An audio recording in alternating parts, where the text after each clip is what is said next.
sepertinya kau tidak benar-benar mencintai putriku. Atau mungkin suamiku, Guy. Oh tidak, aku sudah tidak tahan lagi. Kisah Bani Indra, lelaki berbalut batok kelapa. Dahulu kala, ada sepasang suami istri yang kaya yang mempunyai putri bernama Anita. Seringkali dia membuat semua lelaki jatuh cinta padanya. Sementara itu, ayahnya yang merupakan orang kaya membuat syarat kepada para lelaki. Jika ada lelaki yang ingin menikahi putriku, dia harus mampu menyelesaikan 5 bangunan rumah dalam 1 hari. Kalau dia gagal, maka aku tidak akan memberikan putriku padanya. Banyak pria yang gagal menyelesaikan syarat yang diminta. Orang kaya itu pun tidak memberikan putrinya pada mereka, termasuk pria bernama Don. Kalau aku tahu menikahi putrimu akan sesulit ini, aku tidak akan membangunkan nenekku sepagi ini. Tuan, sebaiknya kau menanam pohon pisang saja. Di sisi lain, ada seorang pemuda cerdas bernama Bani Indra yang berasal dari keluarga yang cukup kaya. Suatu hari, dia meminta uang kepada orang tuanya untuk membeli kayu dan membangun rumah dari kayu itu. Setelah memoles batok kelapa, dia berbicara kepada orang tuanya. Ibu, ayah, izinkan aku untuk meminang putri orang kaya tersebut. Boleh ya? Tidak masalah sayang, kami akan usahakan. Kalau begitu, malam ini aku akan menyuruh orang-orang untuk menyiapkan buah-buahan. Keesokan harinya buah-buahan itu sudah siap. Orang tua Bani meminta bantuan kepada kerabat dan penduduk desa untuk membawa seserahan itu. Saat sampai, dia langsung menyapa. Kedatanganku di sini untuk melamar putrimu agar bersedia menjadi kekasih dari putraku. Maafkan kami jika kedatangan kami kurang berkenan. Hanya saja, kami di sini secara resmi ingin membangun jembatan untuk menyatukan keluarga kita. Setelah mendengarnya, pasangan kaya itu menjawab, "Aku tidak menolak.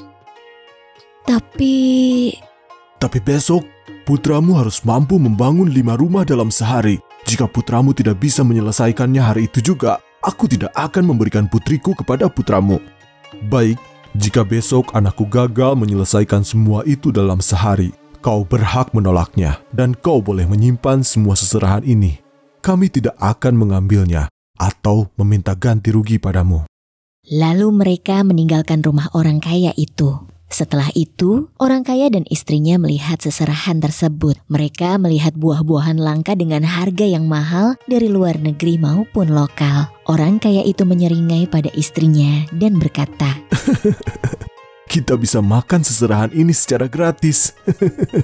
"Benar sayang, ini akan jadi pesta yang meriah." Ketika orang tua Bani tiba di rumah, mereka langsung memberitahu Bani. "Orang kaya itu setuju jika kau menikahi anaknya, tetapi besok kau harus berhasil membangun 5 rumah." Lalu, Bani Indra meminta bantuan beberapa orang untuk membangun rumah tersebut di hari berikutnya hingga selesai. Mereka semua bersedia untuk membantu. Bani Indra pun pulang ke rumah, membersihkan diri, dan meminta temannya untuk mengantarnya ke rumah orang kaya tersebut. Ya sudah, ayo kita pergi. Sesampainya di sana, Bani Indra berlutut dan menyatukan kedua tangannya lalu berbicara. Kedatanganku ke sini sebagai calon menantu kalian dan ingin memberi penghormatan kepada ayah dan ibu. Tolong beritahu aku, di mana kalian ingin aku membangun rumah itu. Aku akan segera membangunnya agar bisa segera aku selesaikan. Pasangan kaya itu memperhatikan sikap dan adab Bani Indra. Mereka memujinya dalam hati. Calon menantuku cukup baik, tapi sayang, seserahan yang dia bawa akan terbuang sia-sia seperti yang lainnya. Lalu orang kaya itu menunjukkan tempat akan dibangunnya rumah itu. Letaknya 5 meter di depan rumah utamanya di sebelah utara. Setelah mengetahui itu, Bani Indra pun pamit kepada pasangan kaya itu. Kalau begitu, aku pamit pulang dulu. Sampai nanti. Begitu dia kembali, dia mengumpulkan kerabat-kerabatnya. Dia memuat semua material berat ke gerobak terlebih dahulu pada malam hari dan menyiapkan keperluan lainnya yang mesti dibawa. Pagi harinya, mereka membawa bahan-bahan itu ke rumah orang kaya tersebut. Saat itu, ada yang mulai menggali tanah dan beberapa orang menyiapkan lahan untuk membangun pilar untuk 5 rumah. Mereka terus bekerja dan hanya berhenti saat waktunya makan. Ayo kawan, kita makan dulu. Setelah makan, mereka melanjutkan pekerjaan hingga akhirnya rumah-rumah itu selesai di hari yang sama. Setelah itu, Bani Indra kembali berlutut dan memberi salam kepada mertuanya sebelum pulang. Ketika bulan baik tiba, mereka pun menikahkan anaknya dengan Bani Indra. Akhirnya, hari ini tiba juga. Aku hampir tidak percaya ada lelaki yang bisa memenuhi syarat itu. Sekarang, lekaslah pergi ke kamarmu. Suamimu pasti sudah menunggumu di sana. Baik, Bu. Kalau begitu aku pergi ke kamarku dulu ya.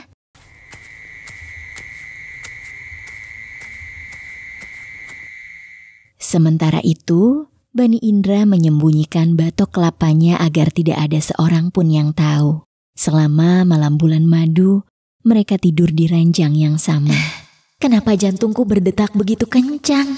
Apakah begini rasanya bulan madu? Di kesempatan itu, Bani Indra langsung mengambil batok kelapa itu dan memasangnya di kemaluannya. Dia memakai celana penahan agar batok kelapa itu tetap di posisi yang sama. Dia tidur menjauh dari istrinya tanpa sedikit pun menyentuhnya. Hah? Kenapa dia menjauh dan membelakangiku? Ini kan malam bulan madu. Atau dia malu melakukan hal itu bersamaku? Selama 3 hari, Bani Indra mempertahankan cara ini.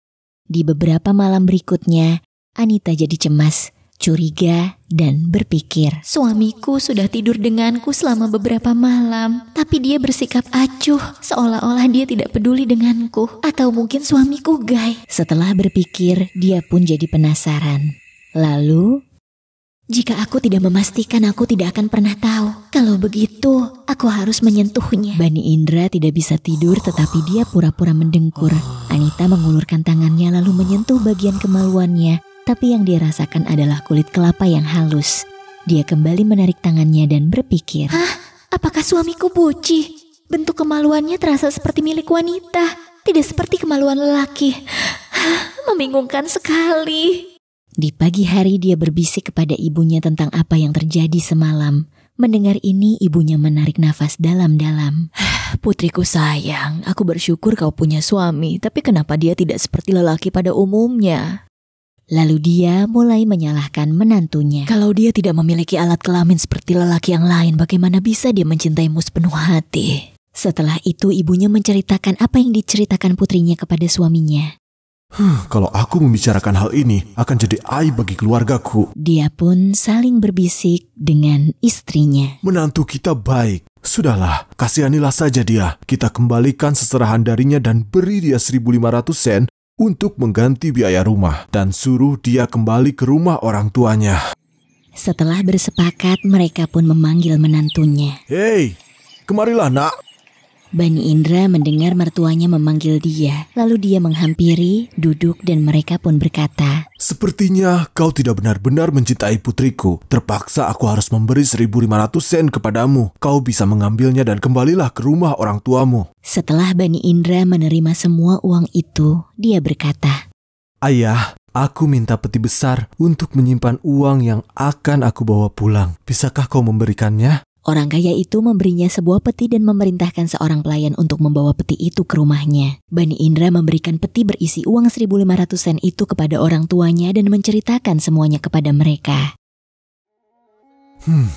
Yang terjadi biarlah terjadi. Biarkan saja nak, kau tidak usah memikirkannya. Benar, ada baiknya juga kau kembali ke rumah. Itu artinya ayah dan ibu tidak akan bosan lagi. Akan tetapi, Meski begitu, aku rasa aku belum bisa kembali untuk tinggal bersama kalian berdua. Aku harus kembali ke rumah orang kaya itu dulu. Memangnya apa tujuanmu ke sana? Bukankah mereka sudah mengusirmu? Ya sudah, aku pamit. Ayah, ibu. setelah itu dia kembali ke rumah orang kaya itu. Bani Indra kemudian bersikap sedih, seolah-olah dia merindukan orang kaya itu dan istrinya. Saat melihat Bani Indra datang, orang kaya itu pun bertanya, "Hei kau, bukankah aku sudah memberimu uang untuk pulang? Kenapa kau kembali?" Bani Indra pun menanggapi orang kaya itu, Aku sungguh merindukan kalian, ayah, ibu, dan istriku yang kusayang. Izinkan aku tinggal bersama kalian semalam lagi. Aku janji, besok pagi aku akan pulang.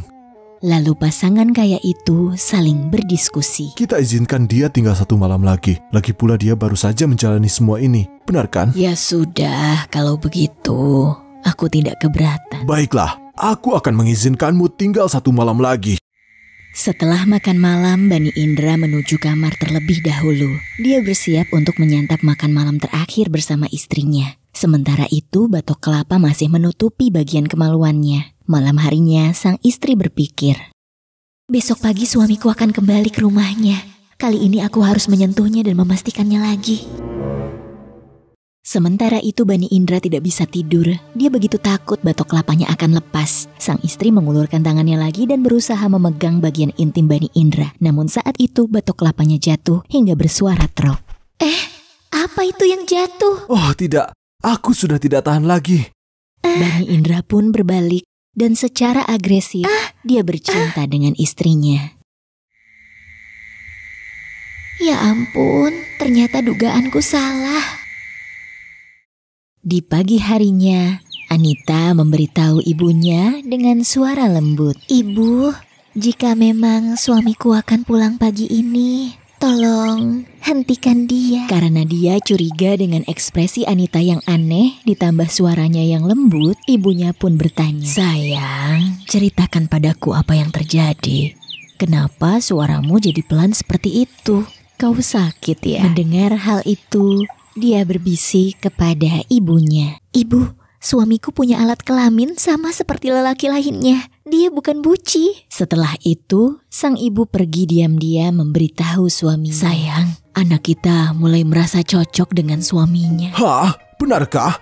Bagaimana kau tahu? Dari mana lagi kalau bukan dari putriku sendiri? Dia menceritakannya kepadaku tadi. Setelah mendengar istrinya menceritakan semua yang terjadi pada putri mereka, dia menjawab, Terakhir, kau bilang sesuatu pada aku dan aku percaya. Lalu aku kembalikan seserahan milik Bani Indra serta uang 1.500 sen. Dan sekarang, kau bilang padaku bahwa menantu kita mempunyai alat kelamin seperti lelaki lain. Mana aku tahu. Aku hanya mengikuti apa yang dikatakan putri kita. Setelah itu, mereka saling menatap. Baiklah, kalau memang mereka saling mencintai, anggap saja uang yang sudah aku berikan kepada menantu kita adalah uang yang ingin aku berikan kepada putri kita. Biar mereka membawa rumah tangganya sendiri. Setelah itu, pasangan kaya itu tak bertindak lagi dan menerima Bani Indra sebagai menantunya. Ketika pasangan kaya itu menua dan meninggal, raja menganugerahkan gelar orang kaya seumur hidup kepada Bani Indra dan juga istrinya.